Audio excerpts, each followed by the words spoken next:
नमस्कार, मैं रचना शर्मा चढ़ती कला टाइम टीवी देख रहे सभी दर्शकों का स्वागत करती हूं। आप देख रहे हैं हरियाणा के समाचारों की शुरुआत से पहले एक नजर आज की मुख्य सुर्खियों पर।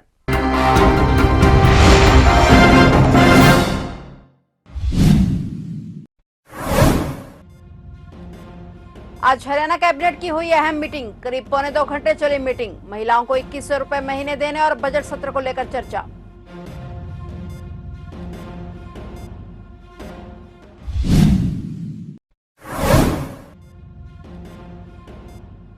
कर्तव्य पथ पर फिर दिखेगा हरियाणा का गौरव। विरासत और विकास के थीम पर तैयार हुई झांकी। सांस्कृतिक विरासत से लेकर आधुनिक हरियाणा की दिखेगी झलक।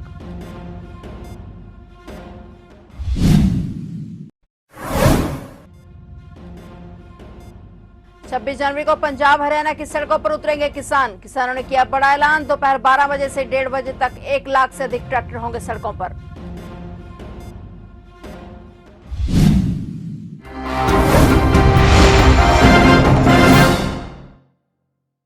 और अब समाचार विस्तार से। मुख्यमंत्री नायब सैनी की अगुवाई में आज चंडीगढ़ में हरियाणा सरकार की कैबिनेट मीटिंग बुलाई गई। हरियाणा सरकार की कैबिनेट मीटिंग अब खत्म हो गई है और मीटिंग करीब 1.25 घंटे चली और वही मीटिंग में किन मुद्दों पर चर्चा हुई उसकी जानकारी थोड़ी देर में सरकार द्वारा दी जाएगी। वही सूत्रों के मुताबिक बैठक में महिलाओं को 2100 रुपए महीने देने और बजट सत्र को लेकर चर्चा हुई है और भी कई अहम मुद्दों को लेकर चर्चा की गई।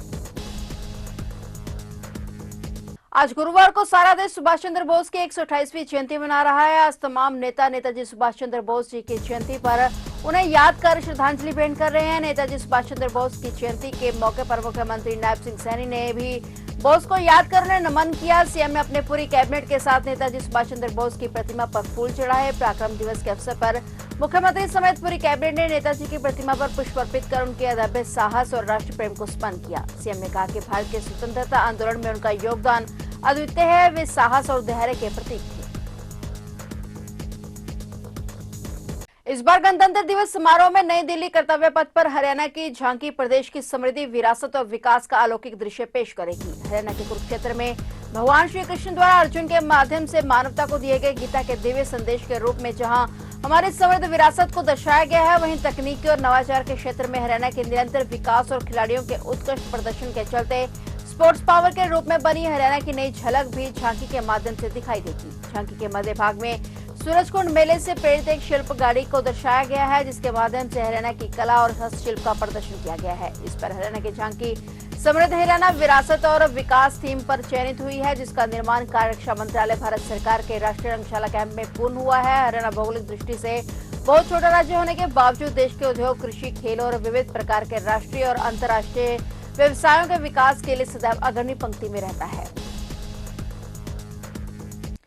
26 जनवरी गणतंत्र दिवस पर पंजाब और हरियाणा की सड़कों पर ट्रैक्टर मार्च में करीब 1 लाख से अधिक ट्रैक्टर सड़कों पर उतरेंगे। दोपहर 12 बजे से 1:30 बजे तक ट्रैक्टर मार्च के बाद सभी किसान अपने ट्रैक्टरों के साथ घरों को लौट जाएंगे। यह बात किसान मजदूर मोर्चा के प्रधान सरवन सिंह पंदेर ने ट्रैक्टर मार्च की तैयारियों का जायजा लेने के बाद शंभू बैरियर में मीडिया से बातचीत के दौरान कही। इस दौरान किसान नेताओं ने बताया कि तमिलनाडु की राजधानी चेन्नई में भी सैकड़ों किसानों ने जगजीत सिंह डल्लेवाल के समर्थन में सांकेतिक भूख हड़ताल की है। पंदेर ने कहा कि 26 जनवरी को देश भर में होने जा रहे ट्रैक्टर मार्च को लेकर बड़ी संख्या में ट्रैक्टर जत्थों के रूप में शंभू बैरियर पर पहुंचने शुरू हो चुके हैं। राज्यसभा सांसद किरण चौधरी अक्सर पूर्व सीएम भूपेंद्र सिंह हुड्डा पर हमलावर रहती हैं। एक बार फिर किरण चौधरी ने उनको आड़े हाथों लिया और भिवानी पहुंची भाजपा से राज्यसभा सांसद किरण चौधरी ने पूर्व मुख्यमंत्री भूपेंद्र सिंह हुड्डा और उनके बेटे दीपेंद्र को गद्दार बताया। और किरण चौधरी ने कहा कि बाप बेटे ने लोगों से गद्दारी की, इसलिए लोगों ने मुंह तोड़ जवाब दिया है। इस दौरान किरण चौधरी ने हरियाणा और यूपी की तरह दिल्ली में भी कांग्रेस पार्टी के खत्म होने की बात कही। किरण चौधरी ने दिल्ली में भाजपा सरकार बनने का दावा किया। उन्होंने कहा कि पीएम मोदी देश को विकसित देश बनाने की नीति पर चल रहे हैं। ऐसे में दिल्ली की जनता भी दिल्ली के विकास के लिए भाजपा की डबल इंजन वाली सरकार बनाएगी। इसके साथ ही हरियाणा भाजपा अध्यक्ष मोहनलाल बडोली पर लगे आरोपों पर विपक्ष के सवालों को लेकर किरण चौधरी ने राजनीतिक स्तर गिरने की बात कही। उन्होंने कहा कि इस मामले में जांच जारी है।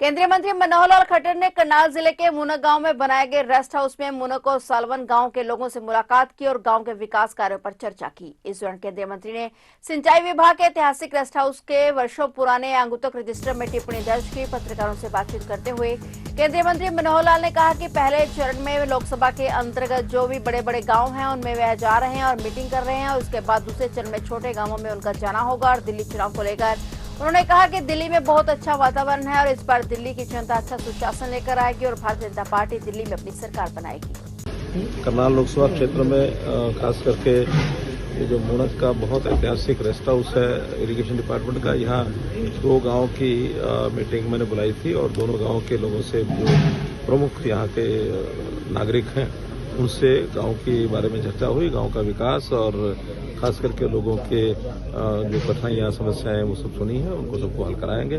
और मैंने विचार किया कि जो पहले चरण में जो बड़े बड़े गांव हैं लोकसभा के उसमें मैं जा रहा हूँ, एक गांव की मीटिंग कर रहा हूँ। बाद में फिर उसके बाद अगले टर्म में और उससे छोटे गांव और बाद में फिर कुछ गाँव को मिला करके इकट्ठे, ताकि लोकसभा का जो टूर है वो मेरा जारी रहेगा।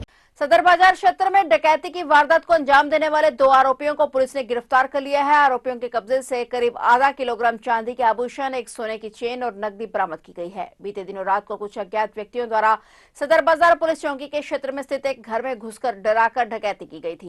पुलिस ने मुद्दई की शिकायत पर थाना शहर करनाल में अज्ञात आरोपियों के खिलाफ डकैती की धाराओं के तहत मामला दर्ज किया था। और डीएसपी राजीव कुमार ने बताया कि पुलिस टीम द्वारा दोनों आरोपियों को अदालत में पेश कर 5 दिन का रिमांड हासिल किया गया था। पूछताछ के दौरान आरोपियों द्वारा अपना अन्य साथियों का भी खुलासा किया गया है, जिनकी गिरफ्तारी के लिए भी निरंतर प्रयास किया जा रहा है। जल्द ही उन्हें भी गिरफ्तार कर लिया जाएगा।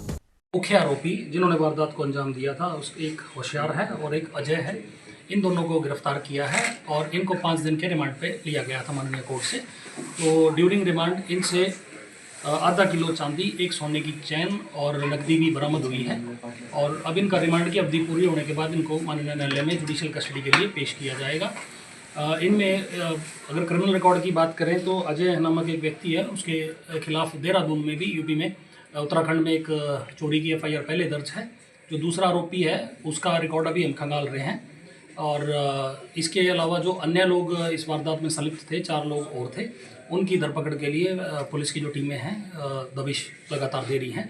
हरियाणा में राजस्व विभाग के पटवारियों पर लगे रिश्वत के आरोप अभी शांत ही नहीं हुए थे कि भिवानी में आज नगर और योजनाकर विभाग के पटवारी को एसीबी हिसार की टीम ने 30,000 रुपए की रिश्वत लेते हुए रंगे हाथों पकड़ा है। टीम को सूचना मिली थी कि पटवारी जमीन की एनओसी देने के नाम पर रिश्वत मांग रहा है। गांव तिगड़ाना निवासी कपिल ने अपनी जमीन बेचनी थी और जमीन शहर के नजदीक थी, तो नगर योजनाकार विभाग से जमीन की एनओसी लेनी थी। और एनओसी के लिए कपिल बार बार चक्कर लगाकर नगर योजनाकार विभाग में जा रहा था। आरोप है कि जब बात नहीं बनी तो पटवारी ने उससे 70,000 रुपए की रिश्वत की मांग की, लेकिन मामला 50 में तय हुआ और पटवारी को आज 30,000 रुपए देने थे। कपिल ने इसकी शिकायत हिसार एसीबी टीम को दी। टीम ने पटवारी को रंगे हाथों दबोच लिया है।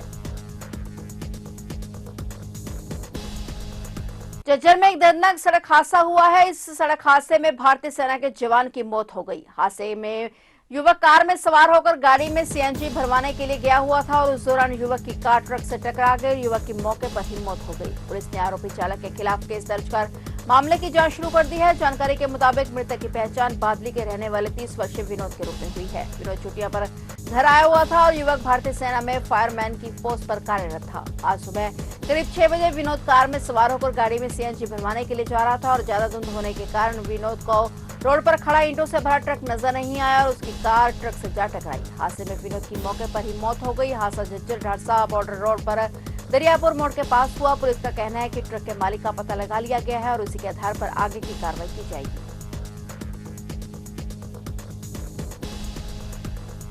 फिलहाल हरियाणा के समाचारों में इतना ही। और नए समाचारों के साथ फिर से हाजिर होंगे। तब तक के लिए देखते रहिए चढ़ती कला टाइम टीवी और अब मुझे दीजिए इजाजत। धन्यवाद।